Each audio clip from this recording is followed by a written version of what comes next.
Andrew Wilson, he's a CEO. Gonna sell loot boxes up in Hero. See the gambling magnified, 'cause he's fighting for the corporate side. Andrew Wilson, he's a CEO. Gonna sell loot boxes up in Hero. Gonna see some gamers whimper. Poor guys who like to loot and plunder. Oh, you'll pay for this, Electronic Arts, one way or another.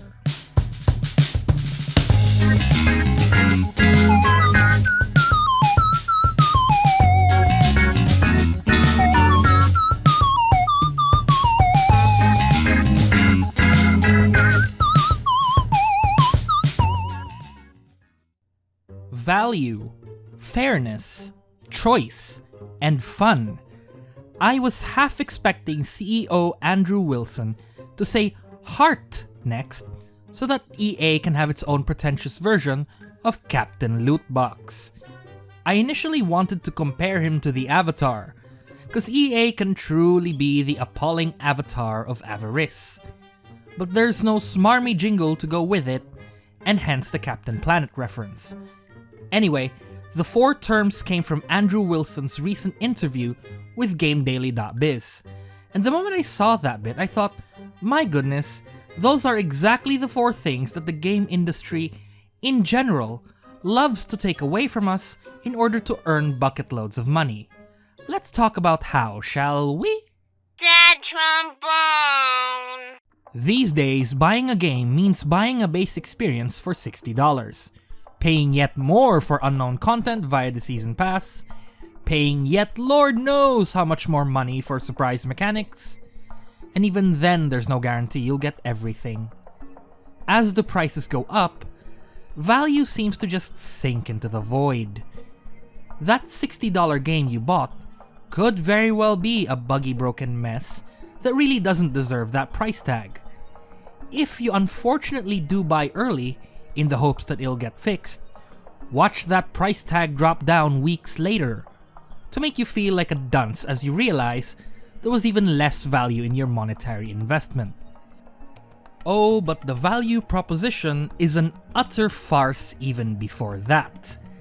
Despite dropping that kind of money in a game, you don't actually own it, even if you did buy a physical copy. They will always argue that you only have a license to play if they decide you shouldn't have that license anymore. That game on your disc could lose some of its functionalities, especially if it has multiplayer modes. Between you and me, that's why I buy single player games way more often than quote unquote social experiences, as Andrew Wilson puts it. To truly hit the nail on the head, we have to talk about the loot boxes because supposedly, value is one of the things that they think about when coming up with stuff that people gamble their money for. When you pay $1 to open a loot box and you don't actually get anything you want, you didn't get any value. Why, you ask? The answer is the subjective theory of value, which states that the value of a good has nothing to do with the labor that goes into its production, but instead depends on the individual consumer's subjective preferences and the importance he or she places on the good. Speaking in plain English, it means if you don't actually like something, you won't actually find it valuable, even if it was hard to make. Those useless sprays and voice lines, they'll all seem like clutter that you wish you could just get out of the way to get to the high rarity skin that you want. Oh, and just like with the game itself, you don't actually own what you get from the loot box. Once the servers go down, they disappear. That or they're rendered moot, since there's no one else to look at you wearing that skin, and there's no more social experience to be had. Sad trombone! Star Wars Battlefront 2 is yet one of the biggest examples of how fair play can be thrown out of the window simply to earn a buck. If you bought many of these crates before even playing a single match, you'd find yourself decked out with better stuff and have an insane gameplay advantage over those who did not. Oh, but the unfairness of loot boxes is actually inherent to how they work, even if indeed the contents of these loot boxes are only cosmetic. Picture, if you will, two players who bought $5 of loot boxes each. One of them was lucky enough to get the skin he wanted.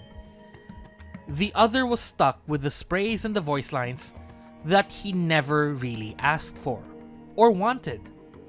Essentially, one guy's $5 was respected by the RNG, while the other guy's $5 was completely shat on by the RNG. Sorry, but nothing about this is actually fair. Two players spent the same amount of money in the game and should be equally satisfied. They decided that it was okay for someone to feel like they got nothing out of the $5. Naturally, the unfairness extends far beyond just loot boxes. If the game industry isn't unfairly taking ad revenue away from YouTubers for using seconds of footage in hour-long videos, it's outright shutting them down to avoid negative coverage of their games. If they aren't showing you unrepresentative demos and trailers, they are outright lying to you about what you'll get for your purchase. None of this is fair, and this is just conjecture. I think that's how they want it to be. It's easy to imagine that the envy of seeing others getting good stuff is what fuels people to buy more loot boxes until they get the thing that they want. Dad trombone. I don't even know how Andrew Wilson reconciles choice with his idea of quote-unquote surprise mechanics, because for starters, you don't get to choose what you get from loot boxes. Oh, and if the game gets modified to make the loot boxes more appealing, you certainly have no choice but to deal with the aforementioned modifications. That, or you get your voice heard whatever way possible so that Warner Brothers knocks it off, which they did. Storefronts like the Epic Store allow publishers to simply bar users from posting reviews, so that gamers have even fewer choices to get their voice heard. Is it really so strange that people resort to review bombing when you do everything you can to silence them, or deem their legitimate concerns as irrelevant? Oh, but when it comes to lack of choice, we really have to talk about the Epic Store here. See, these exclusivity deals are making it abundantly clear that Epic wants to leave you no choice but to use their functionally inferior storefront if you want to play games within the first 3 months of release. Heck, they literally gave developers and publishers no choice after Epic put their games on sale before they even came out. How shameful. When the game industry does decide to allow you to choose, it does so only if it knows that you'll get confused doing it. You could be choosing between so many quote-unquote editions of a game and find out way too late that you bought an edition that didn't include the game itself.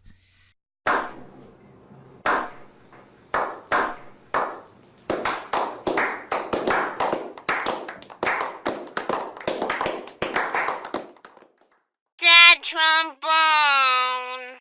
If you had to endure through all of the previous 3 things we just discussed, you'd think there's a reward waiting at the end, right? Maybe? You see, assuming you did manage to get a game that has value to you, gives you freedom of choice, and is as fair as a game as it is a transaction, there's still no guarantee that the fun you will get will then be jettisoned by an update that ruins the experience. Well, unless of course you enjoy seeing bugs getting patched back into a game, or find out that the drop rates you enjoyed have been significantly decreased to make things even grindier. Did you enjoy playing with a specific character or a specific gun in a game, only to find out an ill-conceived update starts selling you something that renders the thing you like moot? Yeah, your fun can get ruined pretty quickly. Do you enjoy watching a video on YouTube only for it to get interrupted by an ad about lemons and vitamin water? No? Tough luck, because games are starting to do that too. NBA 2K19 drew plenty of ire when it decided that it was going to be okay to slap ads You know, in a game that people already paid $60 for. It's not fun, by the by, to have the thing you like doing get interrupted, essentially so that a product placement can showboat in front of you. Now, if you're still laboring under the delusion that loot boxes don't affect how much fun you can have in a game, listen up. Remember Destiny 2? Yeah, remember when over half of its base shaders were locked behind the Eververse?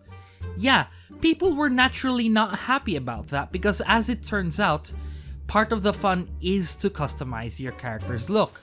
That fun part of the game that we all enjoy? Well, we now have to buy loot boxes for that. Now, normally when I make a negative video like this, I'd always promise to say something positive to counterbalance all of this in. But in this case, there's no positive spin on this issue. This is really a problem. The best thing we gamers can do is vote with our wallet. Actually buy games that have value, choices, fairness, and most importantly, fun. Hopefully I can showcase more of those kinds of games in this channel.